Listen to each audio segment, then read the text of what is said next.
every time a game gets delayed, it seems that they get further away from their initial vision. And while there are a lot of titles that have released over the past few years that have pushed identity politics, that have chosen body types A and B or 1 and 2, that have added pronouns to games, it seems that Xbox's upcoming first-person fantasy RPG Avowed is going to do the same exact thing. I have a few different things to show off, but before I get into the topic, if you enjoy the content I create, check out the links in the description, join the community in my live streams, and consider supporting through Patreon or YouTube memberships. Now, I can't say I'm very shocked to hear that developers are going out of their way to add things like pronouns to their games. Absolutely pointless additions. You should just have a male and a female. It should be that simple. But now, developer Obsidian Entertainment and publisher Xbox Game Studios' upcoming first-person fantasy RPG Avowed will feature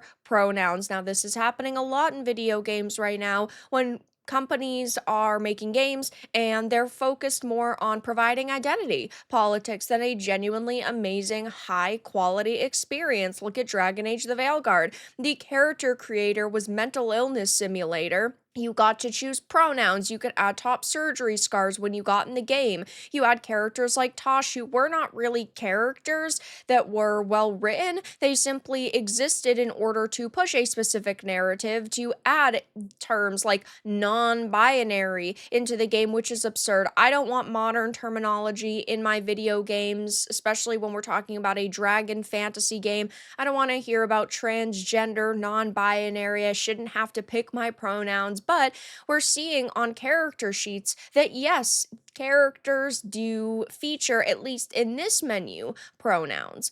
The inclusion of pronouns into the game was discovered after YouTuber Force Gaming shared an early review of the game after he was allowed to play around 20 hours of it. Now, first of all, as a content creator myself, I think that this is ridiculous. I do not think that it should be this way. Content creators, sure, could get early play testing if they are at some sort of event like a PAX, for example, and there are booths, but I do not think content creators should be able to get full access to a game, especially this early. It's not even releasing anytime soon, and it has been delayed multiple times. But during his review, while discussing the leveling system, he showed off some of the game's menus where it clearly identifies his character with he, him pronouns. So it looks pretty standard. There's an abilities, character, inventory, journal, and map tabs, but it says that he is a level 6. It shows the experience needed for the next level,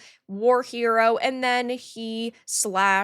And you would imagine that if they are including pronouns, there's not just going to be he/him and she/her. There's most likely also going to be a they/them. And who knows what else they're going to add to this. Now, I have to be honest, I think that this game looks really rough around the edges, judging by the more recent gameplay trailers and teasers that we've seen. It really does not look like a super high quality experience. Now, because it is Obsidian, I have higher expectations, but their last giant release, The Outer Worlds, wasn't my favorite game either. I felt that that was also pretty okay. I didn't think that it was terrible, don't get me wrong. I just felt like it was quite an underwhelming experience, and it truly did not do anything super unique that we hadn't seen in a game before. And Avowed, to me,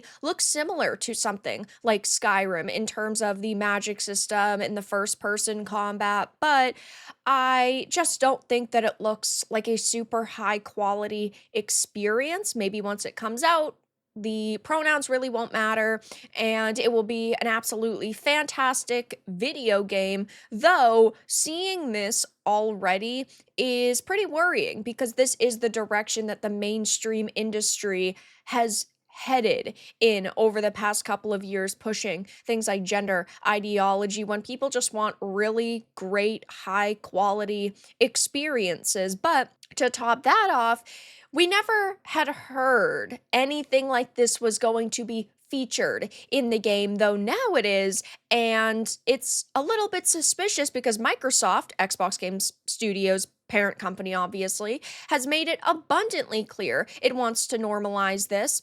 The company released its Gaming for Everyone's product inclusion framework earlier this year, where it instructs developers to answer a set of questions. Some of these questions include: what steps have you taken to ensure characters are represented respectfully and authentically? Are you reinforcing any negative gender stereotypes? Are you unnecessarily introducing gender and gender barriers into your code or design? Are you creating playable female characters that are equal in skill and ability to their male peers? Are your female characters equipped with clothing and armor that's realistic, that fits their tasks?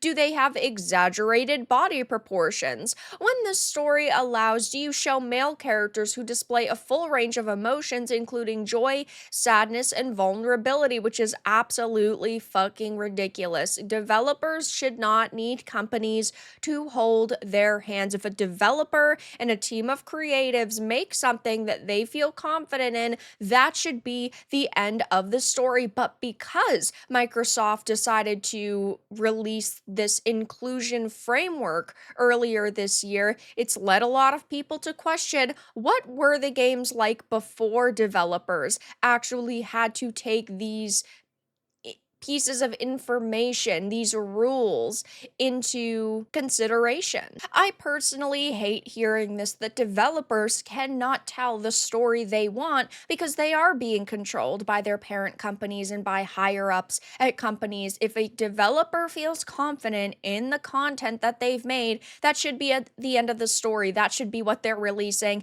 And that's just not the state of the industry currently. So, like I said, take all of this with a grain of salt, but be mindful of the fact that there are pronouns on character tabs and character sheets, and one would assume if there's he/him, there's going to be she/her and they/them. Otherwise, if there was two options, why would you even add them in the first place? And that also means that it could seep into the gameplay itself, that there could be very annoying characters who only exist to push a specific narrative, like Tosh, for example. Who doesn't want a Tosh in their game? These devs will ask, and then we will cringe visibly because that's the way that they think. Why not add one or two characters that are extremely annoying? So, like I usually say, do not pre-order. Wait until the game has released, or you've heard reviews release from your favorite content creators. Even if you still trust Access Media, if you have a YouTuber that you really like, maybe an ex-user who does reviews, wait until the game is fully released to decide whether or not you want to purchase this. And hey, while I've loved some of the games Obsidian has made in the past, I'm staying very skeptical just because of the state of the industry. So I will be keeping my eye on this situation. If there are any updates, of course, I will post them on social media or make a follow-up video. But for now, that's all that I really had to discuss. If you enjoyed this, make sure to give it a like. And if you didn't, give it a dislike. I appreciate your support either way, but I'll talk to you all again in the next video really soon.